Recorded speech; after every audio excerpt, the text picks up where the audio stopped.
Sean Morash tweeted something out the other day. Most of you probably didn't see it, so I will do the best to describe it. And that was after the Giants lost week 1, embarrassingly, to the Minnesota Vikings.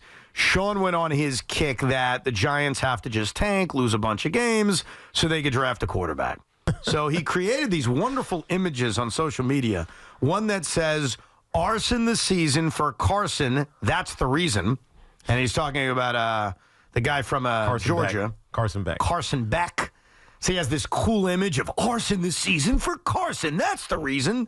And then he's got one, don't win for Quinn. Of course, he's talking about Quinn Ewers. So Sean put that out there, and a Giant legend, a man who is ranked in the top 100. You want me to tell you the number? Uh-huh. Nice. 69. Of course. Nice. The great Brandon Jacobs saw this and says, this is uncalled for. And I agree. So, ladies and gentlemen, Giant legend Brandon Jacobs to lecture our man Sean Morash. Brandon, thank you very much for coming on. We appreciate it. Hey, thanks for having me, fellas. I really appreciate you guys. What's up, BJ?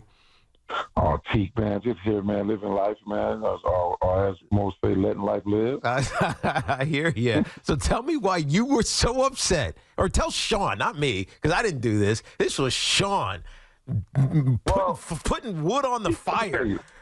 It didn't really upset me as much as week 1. We're talking about week 1. Yes, Daniel Jones played bad. He did not have a great game. The line blocked pretty well. I thought the line looked really good. They didn't run the ball that well, but Daniel Jones played bad. He's a human being. He is a human being. He had a bad game. Teak, I've had bad games. You've had bad No games. doubt. Everybody they have had bad games. Yes, Daniel Jones has had his share of bad games, obviously, but it's week 1, and I think going into panic in week 1, I think it's not warranted. Yes, they tired of looking at Daniel Jones. Yeah, Eli Manning gave you 2 Super Bowls, right? Yep. But Eli Manning had bad games as well. They wanted him to be gone too. It's true. It's true. And now you're talking about taking a chance and getting a guy from college, tanking for a guy from college. Well, check this out. The San Francisco 49ers, I think, has had a very good last 2 or 3 years with a guy who's Mr. Irrelevant. They didn't tank for him. They just took a chance. They had to take a chance because they had injuries. I wish people would take pages out of the 49ers book when they're not forced to. Yeah. Let's try to draft a guy in the 5th, 6th round and give him opportunity and see what he does. Oh, so you mean you like Tommy DeVito? That's what that sounds like. Well, I mean, I'm not gonna go as far as saying all of that. I think my bad, BJ. I don't want to put words in your mouth. My bad. Yes, you most definitely is. But I think Tommy DeVito gave the Giants fans a little bit of excitement. The guy's from Jersey. He's from Jersey, so that had a lot to do with it. Right. He came in that thing playing with some swagger. He threw the ball around. He made some plays on his feet. That's what they wanted to see.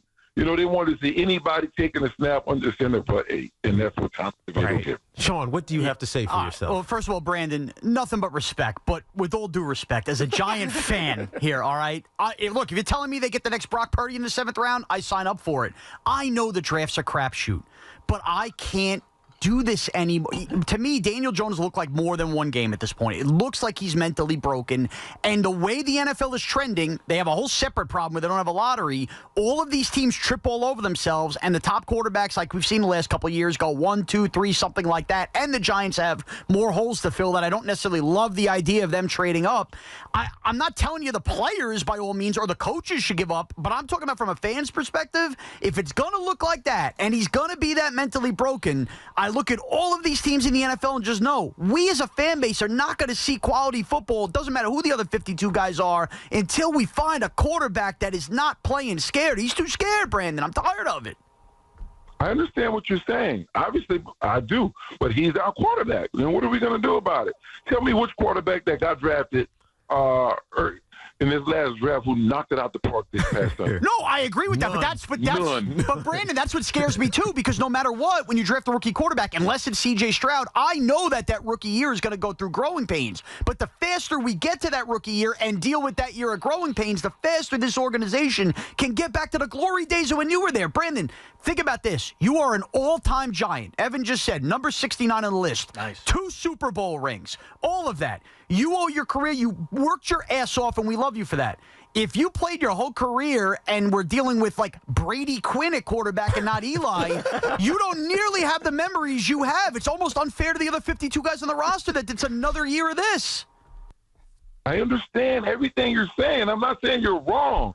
Yes, the guy played like shit. He did. Oh, I love VJ. That. I love you, VJ. That's awesome. I understand that. Yes, Yeah. he didn't look great standing in the pocket. I understand all of that. But he is who we have. And to continue downing him when he's reading and listening to all of this is like we don't ever want him to do good. Right. We don't ever want the guy to do good. He has to live with this. He has to play in this franchise for the rest of the season. How about support the guy and try to, encourage him the best you can? Because he is who we have. All right, and just be careful with the curses. By the way, I cursed plenty on Sunday as well with the same word. So, look, there's two things can be true, right? I'm going to sit down on Sunday like I do every week, and I'm going to root so hard for Daniel Jones to succeed. But then there's also that reality part of what ultimately is Daniel Jones suddenly going to light bulb go off, become one of the top 10 quarterbacks in the league and lead this team to the promised land. So I think two things can be true. We could support him. There's nothing you could do right now, but ultimately understand, and that's all I was putting out there, that honestly, I can't feel the sting of the pain of the losses as much anymore. I understand that might ultimately get us nearer to our goal is by losing games. So I'm going to root for them to win. I'm going to root for Daniel Jones to succeed. But in the back of my mind, I know what I put out there ultimately is probably the quickest path to success again for this franchise. So I think two things can be true. Okay, so let's go to the draft. Let's play GM. Mm-hmm. Who in this draft at quarterback who's coming out of college this year could be someone that you think that will take the Giants in the next 2 years to the promised land, 3 years to the promised land, outside of Carson Beck? I like Quinn Ewers from Texas, and I'm intrigued by Cam Ward from Miami. Shador Sanders? I like Shador Sanders. I didn't like the way he handled himself post-game in Nebraska, so I'm putting him to the side right now. Yeah, good point. By the way, BJ, real quick, where's your son going? My son is going to Clemson. Clemson. Wow. Oh. He's going to Clemson. BJ's kid is a big boy. I'm not surprised. Big time. What position? He's a left tackle, right? Left tackle. She's standing 6'8", 330-ish. He's 17. That's a good boy, man. He's 17. Wow. Yeah, but listen, I have my problems with him as well. I'm dealing with some issues with him right now, too. He don't understand what I'm telling him when I need him to kill people. I need to block anybody. He needs that BJ killer instinct. Yeah, he needs to plant them into the ground. It's so easy for him to get his block, right? And he don't have to really work. Like, he just put his hand out there, and the running back passed by. Right. He's okay with that. I'm not okay with that. Right. Wow. Brandon's the guy I had to tell to stop taking all the hits. Like, BJ, you're not going to play long if you take all them hits. So he did it selectively. Most of the time when he was taking my touchdowns away. Yes. But it's all good. You can't say I'm taking touchdowns away. What I consistently told all of you guys, you, Amani, all of y'all, you guys got to work on your speed. You break away and get down the field and get stopped at the one. That's not my fault. That's a fair point. That's a good point. That's true. Is there any point this year, we're talking to the great Brandon Jacobs, where you as a Giant fan now would say, you know what, we're better off losing. The season's over. We suck. I want to get a higher pick. Like, is there any point now on the other side of things where you would understand that, hey, let's lose, we're better off? No, there's nothing in me to say that. Because you know why? I think we put too much on the quarterback position, number one. If I was a GM, I would never take a quarterback with my first pick. There is a plenty of guys in the draft, later on in the draft, that you can give an opportunity to. See, there's great quarterbacks in the draft that get drafted to teams with really good quarterbacks who never get an opportunity. Mm-hmm. And their confidence is going after 3 or 4 years, so you never really know what it is that they have. And no, I'm not saying everybody's the San Francisco 49ers team that go get a guy and everybody gets hurt. But that's the only time a guy that gets drafted in the 5th or 6th round as a quarterback can get an opportunity if somebody gets hurt. I would like the Giants personally go after a guy mid-draft and give him an opportunity to come in and be a starter for you, and you never know what'll happen. Right. It's all about all of this into the quarterback with your number one pick. So much of it is a circumstance. Some of them at BJ is a circumstance. It's who's teaching them, who's the head coach, who's the quarterback coach, who's the offensive coordinator, who can make it. I don't want to say easy. You know, Tom Brady said this, and I'm sure you saw these comments where he said quarterbacking has been dumbed down in the NFL. Who cares if it's dumbed down? It's to let these guys be successful. That's it. Right? I mean, and so much of playing this game is about knowing, or not even knowing, just thinking you can do it. Like, as soon as you think you can do it, nobody can tell you nothing at that Nobody point. can tell you otherwise. Right. That's and right. So quarterbacks in particular need to be in situations where they have easy early success. And that's, to me, coaching. Yeah, no, you're right about that.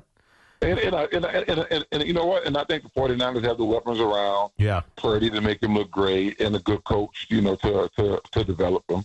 But I'm just not a fan of all of this quarterback, $500 million. I'm not a fan of all of that with the quarterback, because if you take so many people off of that team, then they can't be who they are. Yeah, I mean, part of why the Niners I'm just not a fan of the quarterback getting all his attention. And think about the Niners' success. Brock Purdy has a cap hit of like $1 million. Right. Yeah, so they haven't paid him yet, and it allows them to pay everybody else, including a running back like Christian McCaffrey, and they're loaded with talent.